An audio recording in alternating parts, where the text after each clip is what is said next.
welcome to Tandem Radio. This is your host, Glenn DeLakian, on the Good News on Business. You guide me with your counsel, and afterward you will take me into glory, says Psalm 73:24, and the words of the Lord with encouragement. You're listening to the Good News on Business here every Saturday morning at 10:30 a.m. on the Bridge FM and also at tandemradio.com. I'm your host, Glenn DeLakian, doing my best to bring you a recognition of how God wants to be involved in your business.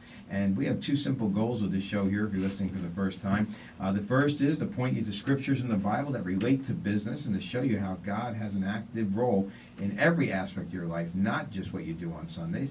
And also, secondarily, to bring in a guest from a different walk of life each week that can give you insights that can help you with your business.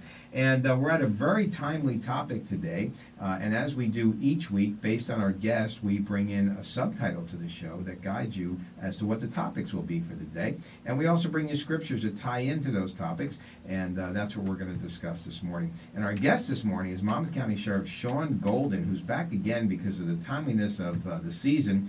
He's also an adjunct professor at Monmouth University teaching political science, and he's filled with information, and he's very apropos for our topic today, which is Vote Right Again. It's so important for business owners to recognize that they need to participate and cast a proper vote, a vote that they've thought through, that they've educated themselves on, in order to move government in the direction that we need it to go, in the right direction.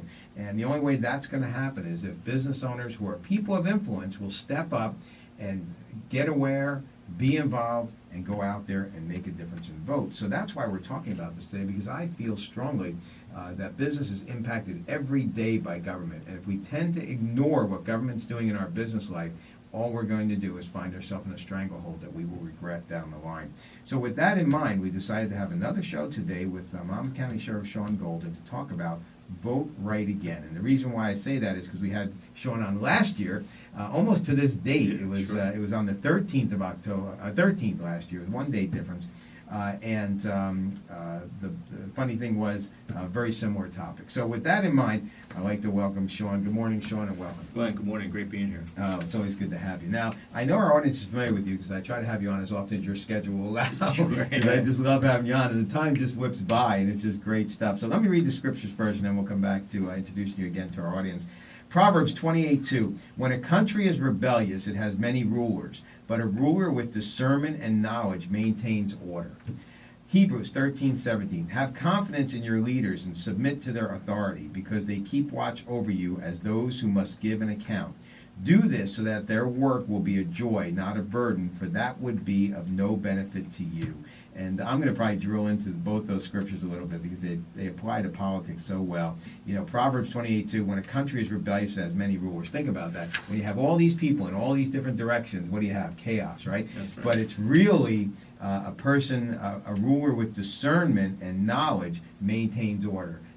Shaun mentioned in a previous show how we need a leader to bring people together, no matter what side of the aisle you're on, and it says right in Scripture that a ruler with discernment and knowledge maintains order. And we'll talk about the Hebrew Scripture in a little while. So again, Shaun, I know we have so much to cover this morning. Welcome, and why don't you just share a little bit with our audience, because I know they're familiar with you. Just give a quick synopsis of your background.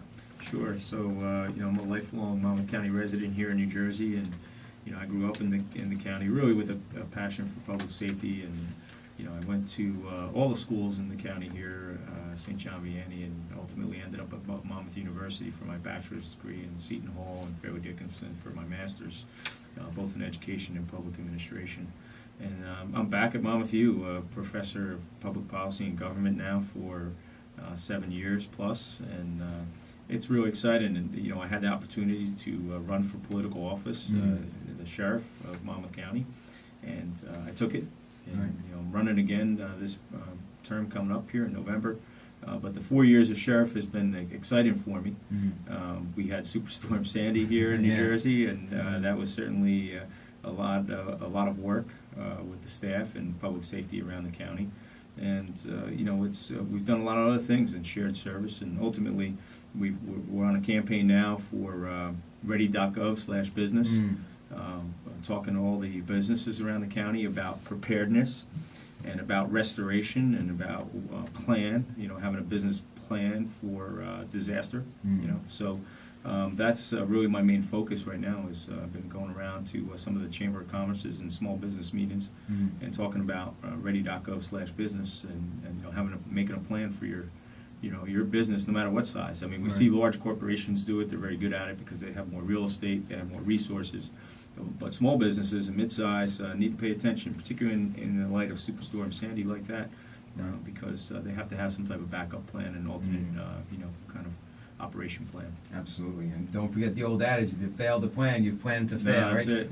Yeah. Hope is not a plan. That's hope it. is not a plan, Exactly. as we see. That's right. That's right. So let's touch just real quick on the office of sheriff. I just want to. I'm always intrigued by the name. I had heard you explain one time that that's not a new term. That's an ancient term, actually. Oh yeah. So sheriff, as some people still like to call me.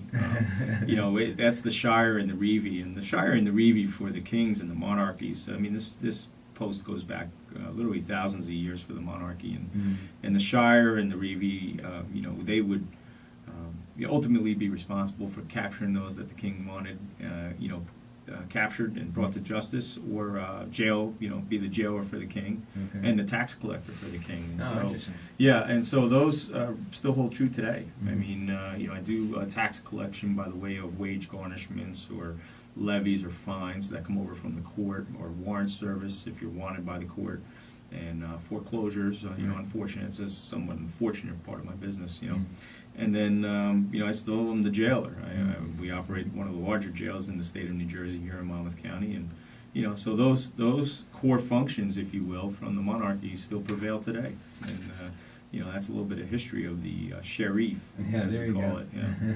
And with 638 employees, I think it is? 638 employees, all 24/7's operation. It's a busy unit. We have about a $70 million budget. Wow. And like I said, we operate the jail, the courthouse, a whole warrant K-9 division that goes out and locks up fugitives. They work with the DEA, the FBI, and the U.S. Marshal Service, and then the communications division, which handles all 911 for the county. And then police academy and emergency management and OEM's been very busy of late, particularly post-storm. And I know, a lot of times people think, especially business people think, what do politicians know about business? But I know the way you run a tight ship. You literally run a big business with multiple divisions. Six unions. We have six collective bargaining agents in the 638 are divided up into 6 different unions. And we run somewhat of a business. We run the jail. We have shared services where we lease out space to other agencies from around the state and the federal government. We have to run that, and we privatize jail contracts. We have 3 private companies: a health insurance company, a commissary company, and then we have food service. So those contracts go out every year, and we do a lot of shared services with municipalities, which brings in revenue, and so we have to do a lot of revenue management and a lot of contract management in my shop. So running a business is what you know how to do. So let's get right to our topic, Vote Right Again, which I felt was appropriate for today. Does it matter if people vote? I mean, have a lot of people just felt like, why bother? I mean, obviously statistics show a lot of people don't vote. No, does it really matter? There's some apathy, but it really does matter. Particularly if you're a small business owner or you're an entrepreneur, or if you're doing capital or venture capital, it doesn't matter. It's so important to get engaged in what's going on, and we see it today. I mean, when you look at some of the policies that are coming out of Washington D.C., I think it's more important, more than now than ever, for not only the businesses but our individuals to be involved, because ultimately we're paying a lot more taxes, and we're not seeing a lot more services for those taxes, and so it's important for us, really our responsibility, our civic responsibility to our service as an individual, and even an individual, if you own a business, is to be engaged, and that's the reason why the Constitution was designed the way it is, so that people would be engaged and engage their representatives, not sit there and not know their names, not sit there and not know what they stand for, what their background was, or what their policies, or what their vision is for the country. I mean, these are all things that you have to collectively look at before you. I don't think people really understand when they go into the voting booth and they just check a bunch of boxes. And we see this in questions. I call them the double negative ballot questions that are always say, do you want us to not raise your taxes, Right. right? I mean, that's a tax increase, folks. Yeah, You know what I exactly. mean? Read it. Yeah. So I always laugh at the ballot questions, and nobody understands them, and they'll check boxes anyway. Yeah. And so, we don't need ignorant voters. We need engaged voters, and that's really what will ultimately make our country work a whole lot better. Yeah, they should pass a law that says those questions should be written in plain English. Yeah. That's incredible. New Jersey has been able to make some changes in the last Well, 4 years or so since We've the had government- leadership. Yeah. I mean, the bottom line is, listen, there's lovers and haters, and those that are, maybe impartial to the new governor and Governor Christie, but ultimately, say what you want. He's a leader. Right. He's led the way, not only during our worst tragedy that we've had in New Jersey's history, but he's led the way in businesses. He's led the way in reforms, and I see it on my level. We talk about reforms. I mean, he had a toolkit that he first came out and was able to work across party lines and deliver a toolkit which had like 33 different points for local and county governments to engage the collective bargaining agents and to restructure contracts and restructure health care for public employees and restructure pension systems. And he didn't get it all done, but he got what he could in negotiation with the opposing party. And he brought him to the table, and that's so unlike what we see right now going on in Washington, D.C. And again, it comes back to being a leader. Well, once again, we whipped through the first segment pretty quick, so we have so much more to talk about. We're going to come back right after this break. You're listening to Tandem Radio, the good news on business. This is your host, Glenn DeLakian, here every Saturday morning at 10:30 a.m. Eastern Standard Time. Don't forget to check us out at www.tandemradio.com. That's tandemradio.com, a website where you can listen to the show and find out a lot of information. We'll be back right after this break. Good morning and welcome to Tandem Radio. This is your host, Glenn DeLakian, here every Saturday morning at 10:30 a.m. Eastern Standard Time. Our guest today is Monmouth County Sheriff Shaun Golden, who's also an adjunct professor at Monmouth University and very capable speaker on the topic of today, Vote Right Again. And our scriptures for today, Proverbs 28:2, when a country is rebellious, it has many rulers, but a ruler with discernment and knowledge maintains order. That's so obvious in today's government. Hebrews 13:17, have confidence in your leaders and submit to their authority because they keep watch over you as those who must give an account. Do this so that their work will be a joy, not a burden, for that would be no benefit to you. Think about that. That would be no benefit to you. I love that scripture. That's one to meditate on, especially when you're thinking about voting and who to vote for. But we're here, as I mentioned to you, with my good friend Shaun Golden, who's the Monmouth County Sheriff and an adjunct professor at Monmouth University, and just very knowledgeable on the political system. Shaun, before we continue on with some of the business questions, I'm just curious. You went from public service into literally political life, and there's a big difference, right? So you made that jump. Number one, why politics? And number two, what's been like, do you think, the biggest surprise for you in that? Yeah, I think why politics? Well, I think having taught it over the last 7 years and having studied it in school, I mean, it was just something that I was very interested in and very passionate about. And so, when I had the opportunity to run and make that transition, it was a leap of faith. Ultimately, though, I really wanted to engage the political system to see. I've taught it, Right. but I really wanted to see it firsthand and see what it's about and really get around the county and now the state. And I've been in Washington, D.C. a couple times too, and so the engagement I've learned so much more. Learning is somewhat tactile sometimes, Right. and so doing is learning. And Right. so running a campaign and being involved in a primary and then a general election has all been really fantastic experience for me, and it's been a life experience, been a learning experience, and ultimately I think I'm better for it. But I don't know. What I see is when probably the most thing that was most of a surprise with me is the campaign itself. How much really goes into a campaign on the back end when you look at financing and you look at strategy, polling, signage, advertising. I mean, just everything. Districts. When you start breaking down district by district, vote voting block by voting block in each district in the county. That's been the most fascinating, but certainly the most surprising. I didn't realize how expansive that really was. And I guess that speaks to how important it is to have a really good team with experience. No, yeah.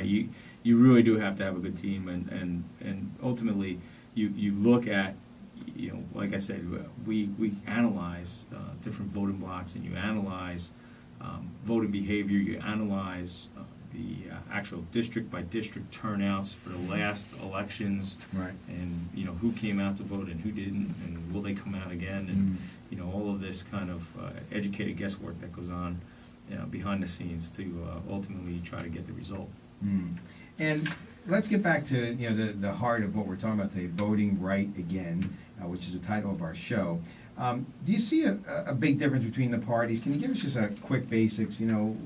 I mean, I see it from a Christian perspective. As a conservative, I can't imagine myself being a Democrat. But what is the real difference between the parties that you see? Oh, well, first, I think it's just outright, divisive when we look today, and I don't know what adds to that. I don't know whether all the 24/7 media is adding to that, and people are a little bit more in tune with partisanship and party politics than they wouldn't have been back in the 80s, Right. before the advent of cable TV and these 24/7 news channels where we see all the talking head blocks Right. around, and certainly now with social media coming into the fray in the political spectrum, I think that maybe added to some of the partisanship and the divisiveness, or it just clearly defined sides. I think back when you look at Reagan and Carter and Kennedy and some of the presidents that were before these 24/7 news era. I mean, they were able to make deals in the background and get everybody in the room, and it wasn't publicized. Right. Now, as soon as somebody enters the White House, everybody knows. Right. And then everybody wants to know what the outcome was, and there's talking heads speculating about each side and what they stand for, or what they don't want, or what they can't agree on. And I think that really does have a play in it. Ultimately, I think it's social and economic status, and we see those type of social issues. Listen, I'm for. I mean, we live in the United States of America, right? And so I don't think you're going to find an American that will tell you they don't want to see anybody taken care of with some type of health care. Right. I don't think you would. I mean, I'd be shocked if they said there was an American out there that didn't want to help somebody that didn't have health care. Right.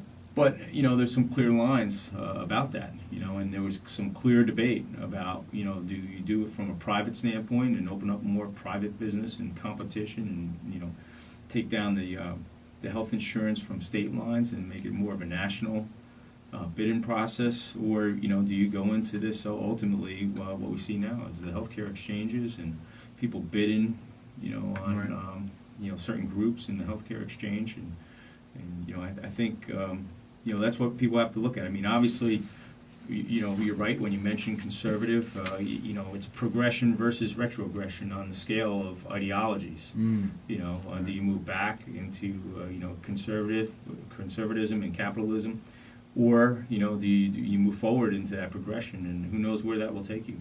Does it take you into a more government-owned, resources? Does it take you into more government-owned type in industries?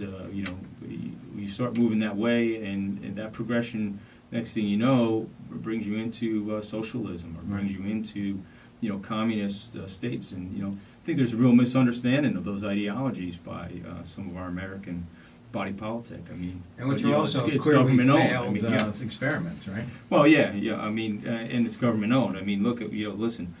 We look over to China, who we pay a tremendous amount of debt service to. Right. And they're probably one of the best capitalist communist countries on the face of the earth right now. I mean, they're really, they really have this idea, and we have some $360 billion trade deficit just with China alone. I mean, we have a $600 billion trade deficit internationally around the world. I mean, think about that. We export, not as much as we're importing. Right. And to the tune of about $600 billion a year here in the United States. I mean, nobody's paying attention to that number because it talks all about the Affordable Care Act, and now it'll be about the debt ceiling, but certainly trade deficits don't come into play. But that all has to do with capitalism and, kind of the movements, whether you want to stay retrogressive in the conservative traditional state, or whether you want to, start progressing to the left a little bit into a more socialist state where the government does a whole lot more for you. Right.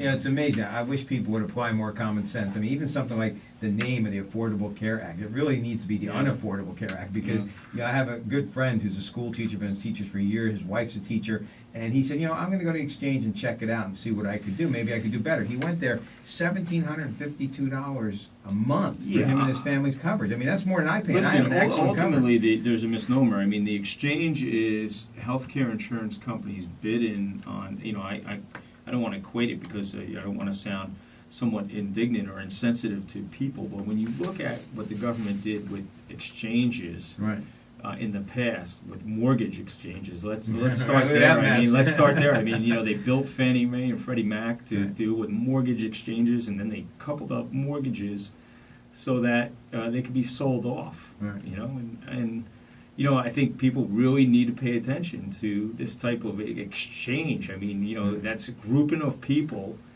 being, bid out to some insurance company. I don't know that it's going to be. I don't know that it's going to be affordable. I think it's going to be. Again, it depends on how many, and who the bidders are. Right. I mean, that's what's going to make that work. But I think if you looked at the, somewhat of the mortgage model, it was a failure, to some extent. So. Well, let me throw this out to you, because I can't believe we're running out of time already. Vote right again is our topic, right? It's obviously important. We talk about awareness. We talk about business owners being on top of things and going out and getting out there and vote. I want to give you a minute to think of a comment or whatever closing you want to give to people who are listening as an objective person. I mean, you have a lot of experience. Certainly, we understand you're a Republican, but you are an adjunct professor. You've taught, you've studied, you've learned. What is a quick closing thought you'd like to throw out there to business owners relative to any upcoming election, state, federal, whatever, but especially in the days ahead? Where are we? What do you want to say to the business owner out there? Sure. I think, again, we touched on it a little bit about you really have to dig in. You just cannot vote simply by pulling the lever or checking the box and not knowing the person's name and not knowing what they stand for. It goes back to that, do some research. And it's not hard today. I mean, it used to be a lot more difficult to find out where somebody stands, but, a 5-minute Google search, you'll find out a lot more than the candidate than you had been previously going into the voting booth. I mean, it's just readily available these days in terms of where a candidate stands or what their history is. And so I think business owners really need to take a look at that and do their research in order to vote. And you're right. I'm not saying a particular party, because I know persons on both sides that have different ideologies. I mean, they're boxed. Our political system here in American national government, we have two parties. Okay, so that leads you to box in one way or another when you go into the voting booth. But it's really what they stand for, their ideologies. How do you identify with those people when you're going to vote for them? And I know, at least on my end, we have a really strong leader here in New Jersey, and I think we ought to give him another 4 years. I'm certainly asking on the local level for another term, but again, it's ideology and record. And I think when you look at those two things in a person, that should guide your way. And that brings us right to our scripture, which I want to close on this week with Hebrews 13:17. Have confidence in your leaders and submit to their authority, because they keep watch over you as those who must give an account. Do this so that their work will be a joy, not a burden, for that would be of no benefit to you. So important to realize that when you elect these people, those are the ones who are going to be watching over you, and you're the one who's got to live with it. So as Sheriff said today, take the time, do the research, pick the right person when you walk into that booth, know who you're voting for, make the difference, and hopefully the next 4 years will be better for you. God bless you. Thank you for listening. This is Glenn DeLake and your host at Tandem Radio. Tune in at www.tandemradio.com. We'll see you next week. The content of the Tandem Radio program and website is intended for general information purposes only. It's not designed to provide listeners with specific and personal financial, legal, counseling, professional service, or other advice.